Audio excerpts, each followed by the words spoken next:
नमस्कार। स्वागत है आप सभी का हमारे इस नए वीडियो में। तो अपन अभी पढ़ रहे हैं BD geography of volume anatomy, जिसमें अपन अभी ये वॉल्यूम का सीरीज चल रहा है, जिसमें अपन ऑस्टियोलॉजी को ख़त्म कर दिए हैं। इसके बाद बोन हो गई है, मसल्स हो गई है, सारी सॉफ्ट टिश्यू, ठीक है। उसमें बस आर्टरी वगैरह तो डिस्कस कर चुके हैं, बट थोड़ा सा डीपली डिस्कस करना है तो उसको अपन अलग अलग वीडियो बनाएंगे, जिसमें एक में आर्टरी, देन अपन नर्व और मसल्स अटैचमेंट की बात करेंगे। तो सब पर सेपरेट वीडियो होगा। पहले अपन जॉइंट ख़त्म कर लेते हैं, उसके बाद तो ये आज से जो स्टार्ट कर रहे हैं अपन जॉइंट का वीडियो स्टार्ट कर रहे हैं। तो आप लोग वीडियो पे नए हैं तो मैं बता दूं कि नोट लिखने की ज़रूरत नहीं है। नोट हमारे टेलीग्राम चैनल पे रहता है, आप जाके वहाँ से डाउनलोड कर सकते हैं। मैं टेलीग्राम चैनल का लिंक अपने वीडियो में डाल दूँगा। अपन ये स्टार्ट करते हैं स्टेनोक्लेविकुलर जॉइंट, जिसमें अपन पढ़ रहे हैं इंट्रोडक्शन। इंट्रोडक्शन में क्या है कि only bony joint connect upper limb with axial skeleton, ठीक है। ये जो है एक ऐसा जॉइंट है, बोन जॉइंट, जो अपर लिम्ब को एक्जिला से कनेक्ट करता है। नहीं तो अपर लिम्ब जो है कहीं पे भी कनेक्ट नहीं रहता है, ठीक है। कहीं भी कनेक्ट, जैसे शोल्डर जॉइंट है तो वो उधर स्केपुला से कनेक्ट है, इधर क्लेविकल से कनेक्ट है, बस मसल से कनेक्ट है। लेकिन bone to bone connection bony joint जो है बस यही एक जॉइंट है जो एक्जिला को स्केलेटल से कनेक्ट करता है। Format between medial end of clavicle का जो मीडियल एंड है, जैसे ये क्लेविकल है, इसका ये हो गया लैटरल एंड, यहाँ पे ये हो गया मीडियल एंड, ठीक है। तो ये लैटरल और मीडियल एंड जो है, तो इसके मीडियल एंड और मेनुब्रियम, ठीक है। ये जो है मेनुब्रियम जो स्टर्नम का पार्ट है, ठीक है। स्टर्नम के अपर पार्ट को मेनुब्रियम कहते हैं। तो ये इस मेनुब्रियम से और जो फर्स्ट रिब है उससे जाके अटैच्ड होता है, ठीक है। तो ये जॉइंट बनाता है। यहाँ किस किस से बनाएगा, तो लेटरल, ये जो मीडियल साइड है, मीडियल एंड है क्लेविकल का, इसके बाद मेनुब्रियम, और किससे जॉइंट बनाएगा, फर्स्ट रिब से, ठीक है, जो फर्स्ट कोस्टल कार्टिलेज है उससे। देन टाइप ऑफ जॉइंट अपन पढ़ते हैं। टाइप ऑफ जॉइंट में क्या है, सैनोवियल सैडल टाइप जॉइंट है ये, ठीक है। इसके बाद इसमें क्या है कि functionally behave as ball and socket joint. इसका जो बिहेव होता है, इसका जो फंक्शन होता है, बॉल एंड सॉकेट जॉइंट के जैसे होता है। Contains articulate disc divided joint cavity into two. इसका जो कंटेंट है आर्टिकुलर डिस्क, ठीक है, इसका जो आर्टिकुलर डिस्क है ये दो कैविटी में डिवाइड करता है, ठीक है, दो कैविटी बनाता है। इसके बाद इसमें आर्टिकुलर सरफेस देखते हैं। तो medial end of clavicle large होता है, कॉन्वेक्स होता है। ये जो मीडियल एंड है ये लार्ज है और कॉन्वेक्स है। कॉन्वेक्स है, कॉनकेव तो है नहीं, कॉन्वेक्स है, ठीक है। क्लेविकुलर नोच ऑफ मेनुब्रियम स्टर्नी, ठीक है। किसके इसमें क्या होता है कि क्लेविकुलर नोच होता है यहाँ, ये जो ये जो है, ये जो मेनुब्रियम का पार्ट है इसको क्या कहते हैं, क्लेविकुलर नोच, जो मेनुब्रियम पर होता है, ठीक है। इसके बाद है upper surface of coastal first costal cartilage, ठीक है। जो कोस्टल कार्टिलेज है ये फर्स्ट रिब है, ये फर्स्ट रिब है। यहाँ पे ये होगा कोस्टल कार्टिलेज। कोस्टल कार्टिलेज का अपर सरफेस जो है वो इससे ज्वाइंट होता है क्लेविकल से, ठीक है। तो ये कौन सा ज्वाइंट बनाएगा, स्टर्नो क्लेविकुलर ज्वाइंट। इसके बाद अपन इसमें लिगामेंट की बात करते हैं। तो 5 लिगामेंट होगा, जिसमें anterior sterno clavicular ligament, anterior sternoclavicular ligament की बात हो रही है तो ये एंटीरियर साइड होगा, ठीक है।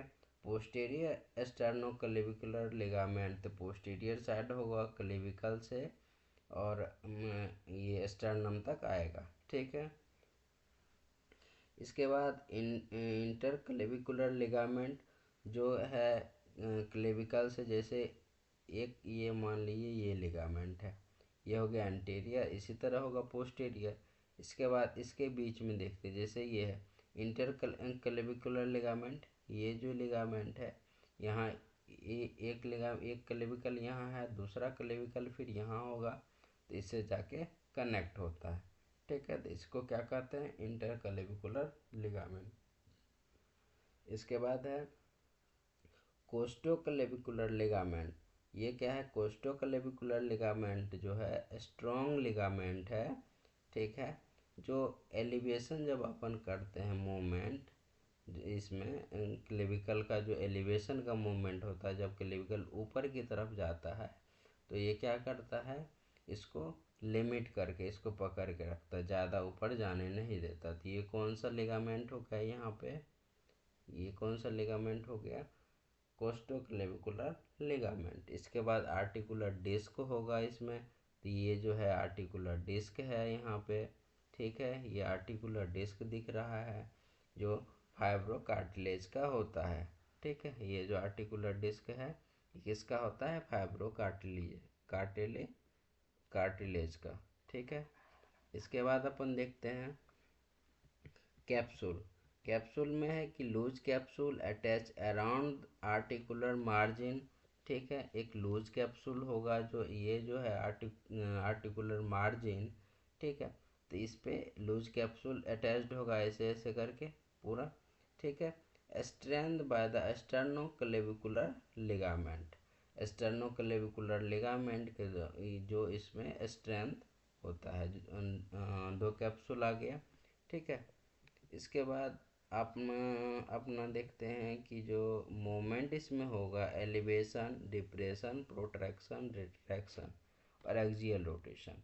तो अपन इसमें देखते हैं, जब एलिवेशन की बात आएगी तो इसमें क्या होगा, एलिवेशन में क्या होगा, क्लेविकल ऊपर की तरफ जाएगा। डिप्रेशन की बात आएगी तो क्लेविकल नीचे की तरफ जाएगा। ठीक है, इसी तरह जब प्रोट्रैक्शन की बात आएगी तो क्लेविकल आगे की तरफ आएगा, कहाँ आएगा, आगे की तरफ। ठीक है, आगे की तरफ आएगा। और जब रिट्रैक्शन का बात होगा तो क्लेविकल पीछे की तरफ जाएगा। इसके बाद जब एक्सियल रोटेशन की बात आती है, तो रोटेशन की जब बात आएगी तो क्लेविकल ऐसे ऊपर की तरफ रोटेट होता है। ठीक है, ऊपर की तरफ रोटेट होगा। ठीक है, नीचे की तरफ भी होता है और ऊपर की तरफ भी रोटेट होता है। ठीक, इसके बाद अपन देखते हैं इसमें मसल्स प्रोड्यूसिंग मूवमेंट। जो एलिवेशन करवाता है ट्रेपेजियस मसल्स करवाता है, डिप्रेशन सब क्लेवियस मसल्स करवाता है, प्रोट्रैक्शन सेरेटस एंटेरियर करवाएगा और रिट्रैक्शन रोम्बॉइड एंड ट्रेपेजियस करवाएगा। ठीक है, इसके बाद इसकी ब्लड सप्लाई की बात करें तो ब्लड सप्लाई में इंटरनल थोरेसिक आर्टरी है और सब स्केपुलर आर्टरी है जो इसको ब्लड सप्लाई करेगा इस जॉइंट को। देन अपन बात करते हैं नेक्स्ट नर्व की, तो नर्व में क्या है, मीडियल सुप्राक्लेविकुलर नर्व सप्लाई करती है नर्व टू सब क्लेवियस, जो सब क्लेवियन मसल्स को भी सप्लाई करती है। ठीक है, इसकी क्लिनिकल एनाटमी की हम बात करें तो इसमें क्या होगा, डिसलोकेशन रेयर होता है ये, क्योंकि यहाँ पे स्ट्रॉन्ग लिगामेंट होता है। पोस्टीरियर डिसलोकेशन हो सकता है, मे बी कंप्रेस, और पोस्टीरियर डिसलोकेशन यदि होता है तो किस किस को कंप्रेस करेगा, ट्रेकिया को कंप्रेस कर सकता है, इसोफेगस को कंप्रेस कर सकता है, और जो मेजर वेसल्स है यहाँ पे जो कैरोटिड आर्टरी जो जाती है उसको कंप्रेस कर सकता है। Involvement in shoulder movement and trauma. ये क्या होगा कि शोल्डर मूवमेंट और उसमें जो ट्रामा होगा उसमें भी ये इन्वॉल्व हो जाता है। ठीक है, यहाँ तक जो हमारा स्टर्नोक्लेविकुलर जॉइंट जो है आज फर्स्ट लेक्चर है जॉइंट का, तो ये यहाँ पे कंप्लीट होता है। अब यहाँ से शुरू होती है आपका वर्क। तो प्लीज़ चैनल को सब्सक्राइब कीजिए, लाइक कीजिए और वीडियो को जितना हो सके उतना शेयर कीजिए और अपना ध्यान रखिए। धन्यवाद।